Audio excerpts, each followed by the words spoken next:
Yeah? Okay, come on guys, it's ready. Yeah,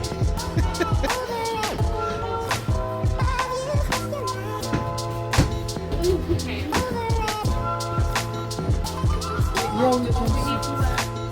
Up near BT Labs in Martlesham. Are you okay? In Martlesham, they've got this massive housing estate, which means that's going to eventually be housing development. So again, we're just looking at the, how you can run this, therefore how many of these vehicles that you need to run, how often you need to run them. And then, and also they can run these vehicles in like a platoon mode, so you can have one vehicle following immediately behind the other, so they're not joined up, but one just basically follows on the same route. So if the demand kind of goes up and peaks, you can then lay on more vehicles and they'll follow each other, and as that demand drops off, you can then put one back in a different route, or maybe charge a vehicle, that kind of thing. A lot of the technology is to look at say streaming this data back to the video back to a remote control centre, so can somebody operate that vehicle from a remote control centre, very much like as Schubert's doing here. If you need to manoeuvre around an obstacle, can you do that safely from a remote control centre? Some of the other point again, to relay that information is that back. being piloted in Milton Keynes? Yeah, that's probably Milton Keynes. So as that robot is doing that job, so that's its primary function, say to take drugs from the pharmacy to a ward, but in doing that, then you've got some. I did see one of your colleagues who was built all with the other Starship-esque robot. Right. So what's that one called? I'm sure you're using it's called a dash. It's mainly Suffolk Council, media, smart city consulting. Okay. It really is a feasibility study. So as part of that, we like demonstrating the vehicle at various locations around the county. There's somewhere they'd like to maybe trial. And with all the roundabouts we have, it's like the perfect, isn't it? You can see it from that far screen there as we approach. I'll tell you just before we approach that next round, so is the vehicle, this green box. This box, can you guess what that is?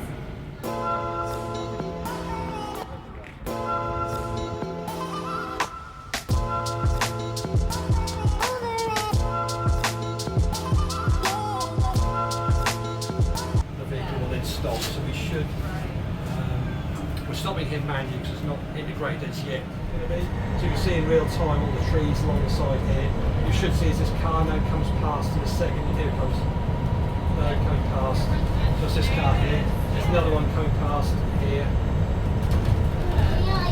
And he's now slowed down and turned off, so he's disappeared. If it slows down, you'll see it compress a little bit more. That's like the stopping distance. Yeah, exactly. And it'll always stop within 5 metres of that. Knowing that no one is actually driving. And you've also got things like the indicators. You've got different buttons on the gauge control there just to sort of indicate. But really, that's all pointing after we've mapped out the original route. The original route we just used to record the GPS coordinates, so you know exactly where the vehicle is at any point in time on that route. And that's the basis of the file that's within the difference between different points. Then you've got the control system. I'm noticing on the traffic lights on 120. They're not. Obviously, it's not really Yeah, no, good. But that's the next phase of the project. right. It's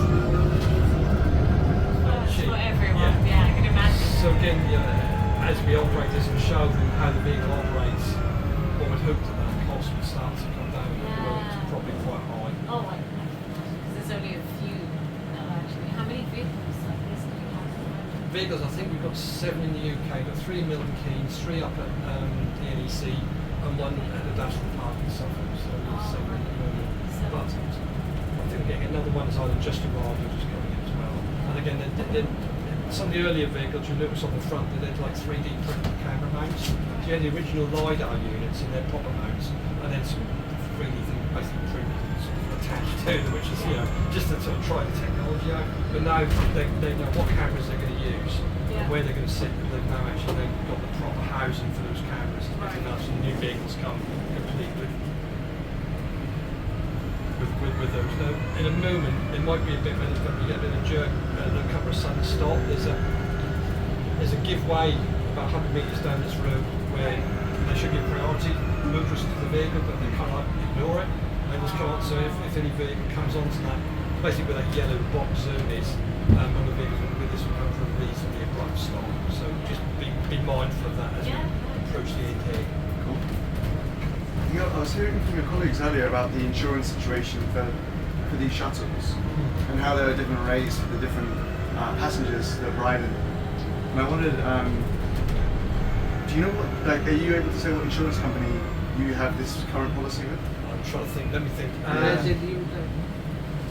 Revolut, is it? Resolute. Sorry. Resolute. Yeah. Okay. Because I think one of your colleagues said that at the time when you went out to get a policy, there was only one provider at that I think stage, so. or something like that. So So it's like, not yeah, a no very choice. competitive market. And I think, and that'd be good if we can invite, eventually people, Yeah. the insurance company need to see how it operates, how safe it is. Mm. I guess before they take it, you could do. I mean, you could.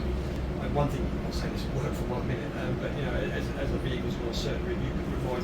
Maybe you're not providing as LIDAR stop buttons on board. Obviously, I could hit that button now for the sure bit good, and the vehicle come around. You can't have that autonomous move that vehicle. Just like, oh well, it's just a self-driver. I guess. But then I think initially people will be like, oh my god.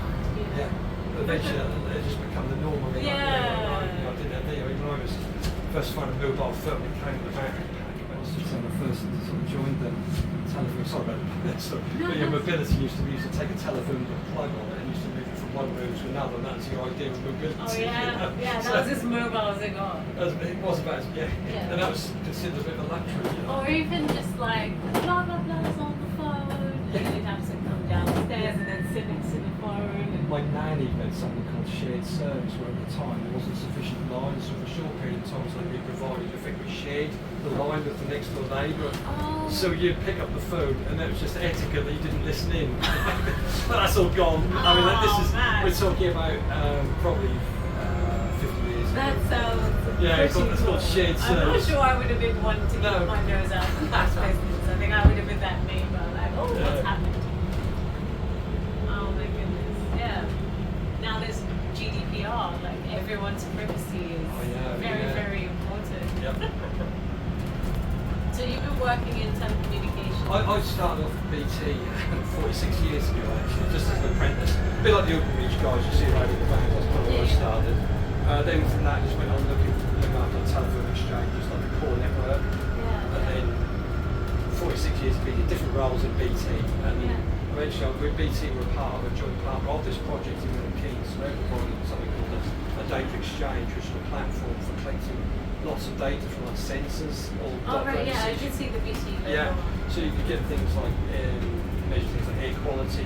You can measure things like the temperature of the roof. So you want to send out some grilling down in the winter, that kind of thing. So this platform's all about bringing data back to a common platform for other people to develop applications. So I was as part of that project, and as part of that, we're working to track the route of the vehicle around the route.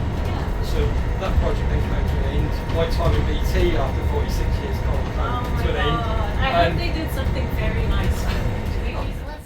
No, it doesn't need a manual mode, so I think you could, and then sort of that's monitoring, so we can get information both from.